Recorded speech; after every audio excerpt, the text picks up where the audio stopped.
Bom dia, boa tarde, boa noite, meus bebezordos aqui do YouTube. Meu nome é Felipe Marinho, Sou coordenador de pediatria aqui do Médico Residente e estou para darmos continuidade ao Gabaritando CSPE. Aqui vamos falar de mais 5 questões para completar as 10 da CSPE que a gente ficou para comentar, tanto para potencializar a sua prática, como também, claro, para você que vai fazer prova de residência acertar as questões. Então, vamos lá para a primeira questão, CSPE 2022, querendo saber, diante de 3 casos clínicos, qual é a provável doença de base que é comum a esses 3 casos. O caso 1 traz uma criança de 5 anos que está na 3ª internação por pneumonia e tem déficit ponderostatural. O caso 2 é um paciente de 24 meses de idade que está em investigação para diarreia crônica, também com comprometimento ponderostatural, e no exame de admissão foi evidenciado um prolapso retal. E no caso 3, é um recém-nascido de 3 dias de vida que está internado na enfermaria por causa de um pós-operatório de correção de perfuração intestinal devido ao ilho meconial. Então vamos juntar as informações fornecidas. A questão está me dando uma doença que cursa com ilho meconial, que cursa com diarreia crônica, que cursa com pneumonias de repetição e que cursa também com comprometimento ponderostatural. Quais das 5 doenças colocadas nas alternativas corresponde a essas apresentações? Vamos lá, pessoal. Letra A, doença granulomatosa crônica. A DGC é uma doença do grupo de defeitos de fagócitos dentro do grande tema erros inatos da imunidade. A DGC ela é muito caracterizada pela presença de abscessos de repetição, pelo paciente ter, pessoal, sabe o quê?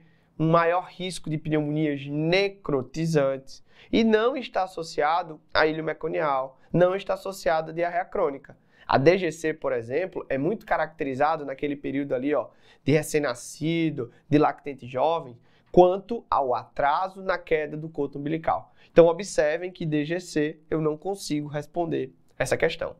A letra B fala da alergia à proteína do leite de vaca, APLV. A PLV sim pode cursar com diarreia crônica, mas é comum que a gente tenha aquela história, pessoal, de colite, do paciente que começou a utilizar leite ou utilizar fórmulas infantis, saiu do aleitamento, e aí depois disso começou a apresentar o quadro de sangramento nas fezes. Mas não é comum um paciente com 24 meses de idade ter uma PLV cursando com diarreia crônica. A gente esperaria um diagnóstico mais precoce. O outro ponto é que a PLV não justificaria quadros de pneumonia de repetição. E também não justificaria o ilho meconial. Então a PLV, para esse caso, não vai ser a nossa resposta. A letra C fala de doença celíaca. Uma doença que é desencadeada pela ingesta do glúten. Ela pode ter manifestações típicas, como a distensão abdominal, diarreia desabsortiva, hipotrofia da musculatura glútea, mas também não está associada a prolapso retal. E a gente lembra que também não tem associação com o ilho meconial, em especial porque uma criança de 3 dias de vida não deve ter tido contato com o glúten na dieta. Então, nesse aspecto, eu também anulo a doença celíaca. A letra D fala da síndrome da imunodeficiência adquirida, ou seja, a infecção pelo HIV. E aí a gente lembra que sim, o HIV pode estar associado a quadros de pneumonia de repetição, pode estar associado a uma diarreia crônica, Aquela diarreia crônica, principalmente por agentes etiológicos que não costumam trazer repercussão para pacientes imunocompetentes. Mas um ilho meconial associado a um HIV não é o que nós vemos na prática. Portanto, a letra D, ela vai embora. E aí sobra quem? Sobra o provável diagnóstico da nossa criança, fibrose cística. Por quê? Porque a fibrose cística ela é uma doença multissistêmica. Ela cursa com quadros respiratórios de repetição, pneumonias, infecções sinopulmonares, você também lembra das crises de sibilância de repetição, perdas progressivas de função pulmonar ao longo do tempo e até mesmo polipose nasal. O paciente com fibrose cística também tem comprometimento do trato digestivo, em especial insuficiência pancreática exócrina. Então, o pâncreas ele não elimina as enzimas digestivas de forma adequada. Dessa forma, o paciente vai ter uma digestão prejudicada, evoluindo com diarreia crônica, desabsortiva e que pode ter associado o prolapso retal. E uma das manifestações mais precoces da fibrose cística é justamente o ilho meconial. O mecônio ele fica mais espesso, ele fica mais difícil de ser eliminado pelo neonato e em alguns casos o paciente evolui com perfuração intestinal. Então, nesse aspecto, a melhor resposta em relação à doença de base que pode justificar os 3 casos clínicos, com certeza é a letra E. A gente marca, leva para casa e damos continuidade com a questão 2021.2 da prova de acesso direto da intensiva. Vejam que a questão fala de um paciente de 4 meses que tem uma pneumonia com derrame pleural menor do que 1 centímetro. Por que ele falou que era menor do que 1 centímetro? Porque esse derrame pleural, nesse momento, ele é não puncionável. Eu não tenho condições de puncionar um derrame pleural que tem menos do que 1 centímetro. Aí ele tinha tiragem intercostal, saturava 95%. Então, se eu tenho uma pneumonia que está complicada, ou mesmo uma pneumonia com desconforto, a gente já sabe, meu paciente tem que estar internado. Aí ele foi internado, solicitaram hemocultura, iniciaram ampicilina. Tá correto? Claro, pessoal. A gente começa o quê? Ou é ampicilina ou penicilina cristalina. E aí ele foi encaminhado para a enfermaria. Foi recebido por outro médico e admitido no setor. Qual conduta deve ser realizada pelo médico da enfermaria? Vamos lá, qual é a conduta? Nenhuma, né, pessoal? Quem fez a conduta agora, fez a conduta correta. Meu paciente tinha uma pneumonia complicada, indicou internamento. Meu paciente tinha uma pneumonia com desconforto, indicou internamento. Então ele teve 2 indicações de internamento. Meu paciente ele tem um derrame pleural. Só que o derrame pleural é não puncionável, então não tem como fazer toracocentese, não tem como drenar o tórax desse paciente. Felipe, eu preciso pedir uma tomografia de tórax? Claro que não. Ele tem um derrame pleural menor que 1 centímetro e ainda descreve como um anecóico, então fizeram um ultrassom. Então não há indicação de fazer tomografia. E qual é a antibiótico terapia inicial de uma pneumonia? Pensando no pneumococo, principalmente, a gente faz ou a ampicilina ou a penicilina cristalina. Então, aqui não precisa de ceftriaxona. Então, a única resposta passiva de resposta é manter a conduta do médico que admitiu o paciente e manter a vigilância clínica por 48 horas. Caso meu paciente mantenha esse quadro clínico por 48, 72 horas, vale a pena repetir o raio-x para avaliar a progressão desse derrame pleural. Mas se a criança fica clinicamente bem, já começa a passar o antibiótico para via oral para preparar essa criança para ir para casa. Beleza? Vamos dar continuidade. Prova de 2021 do acesso direto. A questão fala de uma criança do sexo feminino de 6 anos que é atendida na emergência pediátrica com história de secreção nasal amarelada e cefaleia há 7 dias, evoluindo nas últimas 24 horas com febre, redução do apetite e edema periorbitário esquerdo. Estado geral está com a criança regular, febril, eupneica hidratada corada. Neuroscopia, hiperemia de faringe, com drenagem de secreção posterior, secreção mucopurulenta do meato médio, edema de mucosa e visualização de crostas amareladas do vestíbulo nasal. Edema, ele é periorbitário, tem um edema palpebral, tem proptose e dor ocular. A acuidade visual está preservada. Diante da história do quadro clínico apresentado, qual seria a conduta ideal? Então, vamos imaginar a linha do tempo dessa criança. Ela tem 6 anos e ela apresentou secreção nasal amarelada e cefaleia há 7 dias. Então, ela veio 1 semana evoluindo com esse quadro clínico. Parecia o quê? Um resfriado. Só que o que é que aconteceu nesse 6º dia de doença? Ela começou a ter febre, diminuição do apetite e apareceu um edema periorbitário.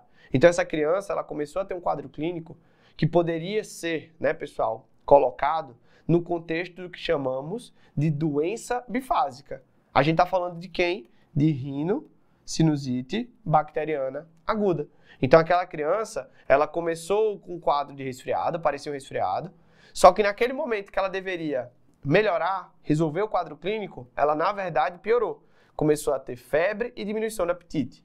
E, para completar, teve um edema periorbitário. Então, essa rinocinusite bacteriana aguda, aparentemente, ela complicou com uma celulite orbitária. Felipe, essa celulite orbitária, ela precisa ser diferenciada, né? Precisa. Se essa celulite orbitária, ela vai ser o que nós chamamos de pré-septal ou se ela é pós-septal. No caso de uma complicação da rinocinusite, a gente pensa muito na pós-septal. A pré-septal, comumente, é aquela que é relacionada a uma celulite de face, quebra de barreira da pele e do tecido subcutâneo da criança.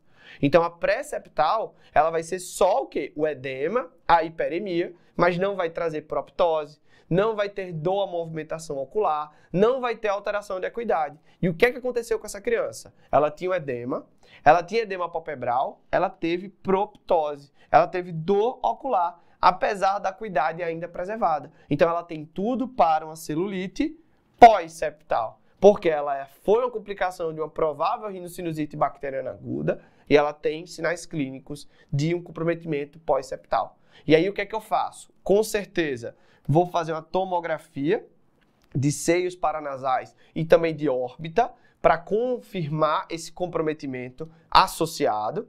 E a gente vai ter que internar a criança para começar antibiótico parenteral, por causa do risco dessa infecção que está comprometendo o quê? A região pós-septal, ela disseminar, fazendo um comprometimento de sistema nervoso central. Então é importantíssimo que eu faça tomografia, que eu interne e comece antibiótico venoso. Vamos para as alternativas. Letra A, realizar TC de seios da face, iniciar amoxicilina? Não, pessoal. Aqui eu tenho que internar meu paciente e fazer antibiótico parenteral. Amoxicilina agora não vai ter indicação.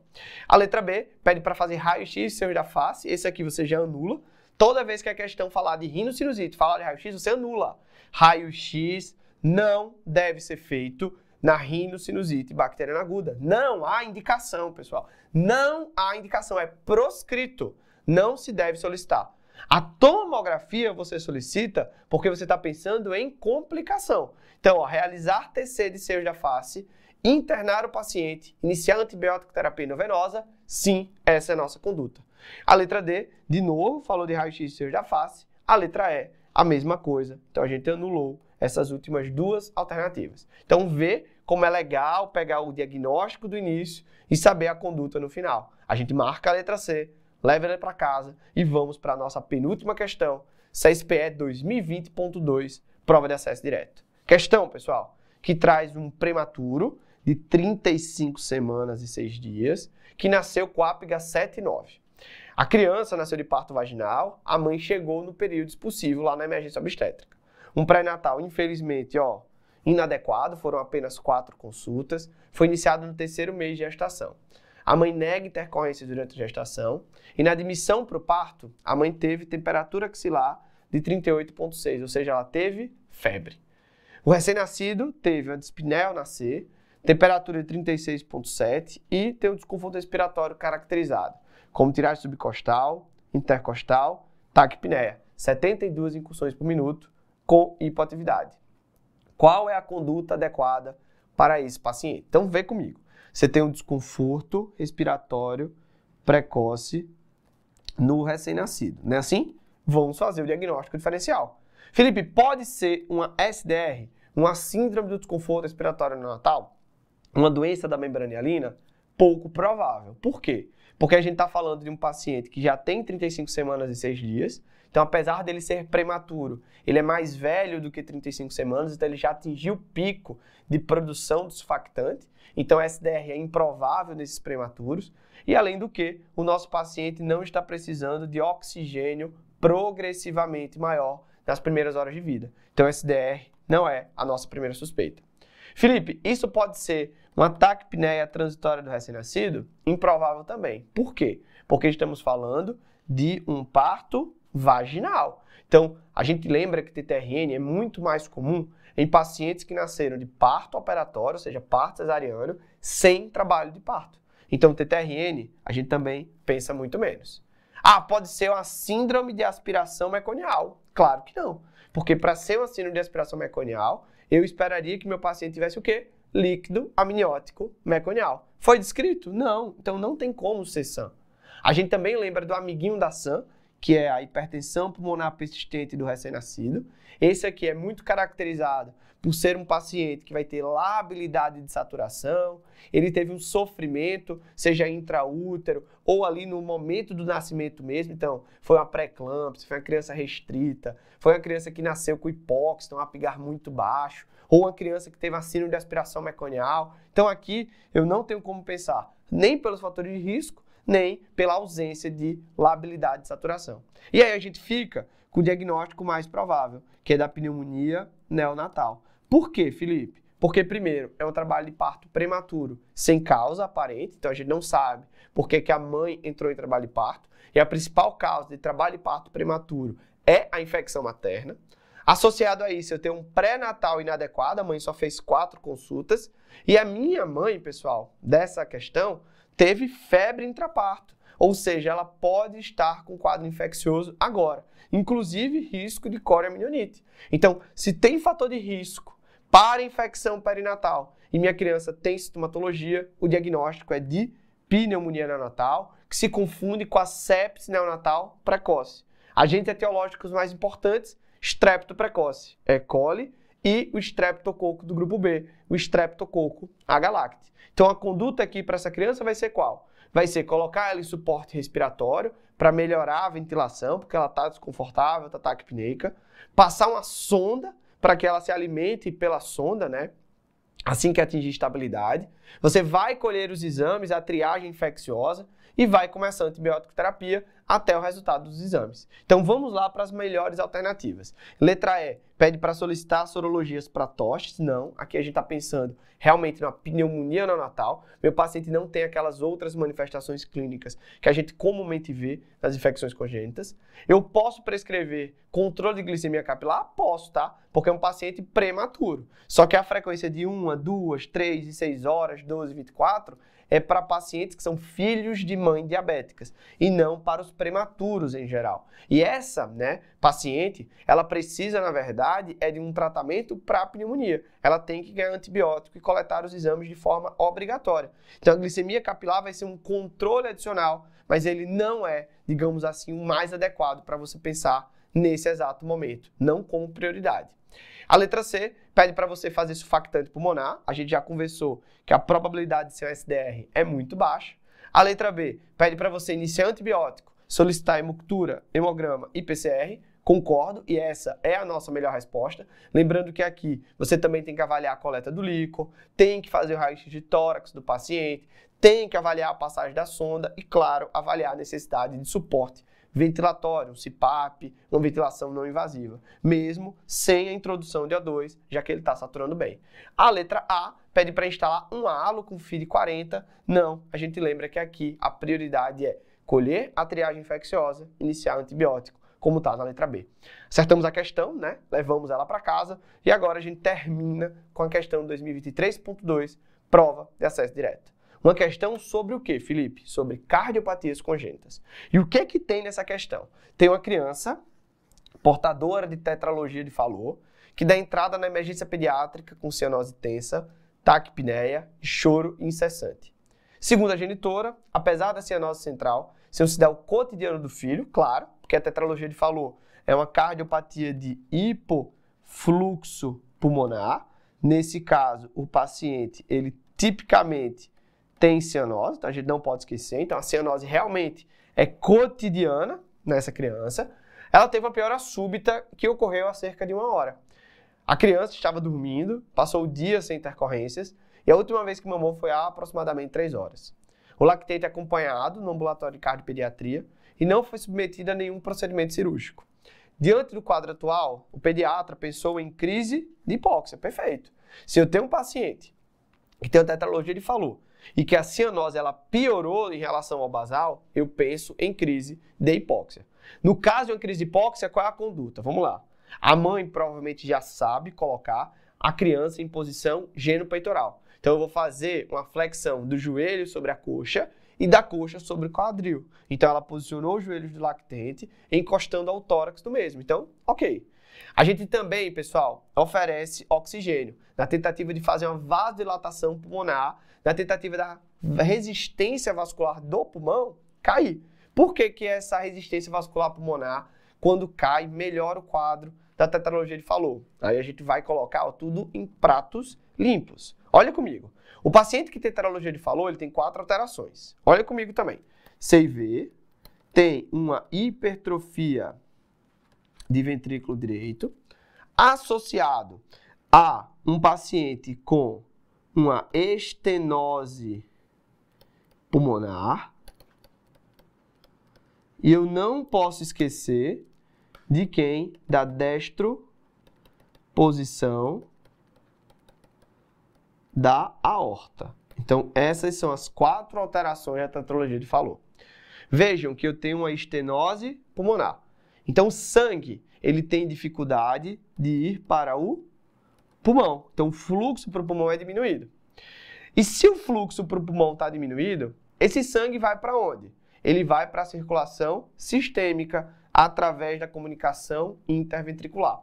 Então, na hora que você oferece oxigênio e você tenta vasodilatar o pulmão, essa pressão pulmonar, ela cai, facilitando a chegada de sangue. Então, é a tentativa de reduzir a transferência do sangue da circulação pulmonar para a circulação sistêmica, ou seja, reduzir o shunt direita-esquerda dessa patologia.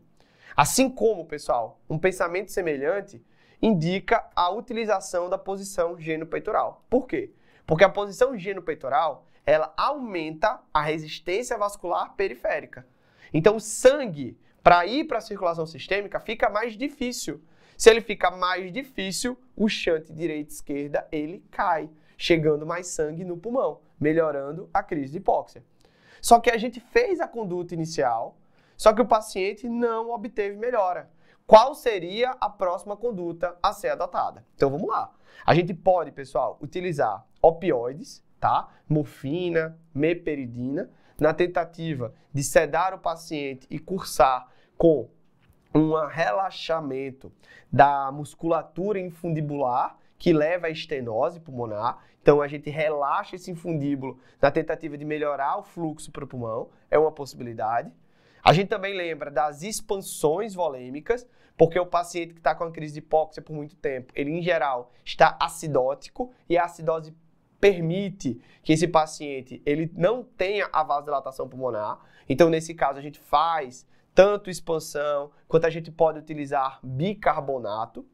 A gente também lembra do uso de drogas vasoativas que fazem vasoconstricção periférica. Então, por exemplo, a adrenalina, porque a gente vasoconstrige a periferia, fazendo com que o shunt direita-esquerda ele diminua, porque o sangue vai ter mais dificuldade de chegar na circulação sistêmica. A gente lembra também que no final de tudo, se nada deu certo, a gente vai precisar operar a criança. A gente vai colocar ela em bloco cirúrgico e vai fazer um shunt, o quê? Sistêmico pulmonar. A gente vai colocar um tubo fazendo a conexão de alguma das tributárias da aorta ou da própria aorta para dentro da circulação pulmonar, para que esse fluxo agora ele não precise passar pela região estenosada que levaria o sangue normalmente para o pulmão.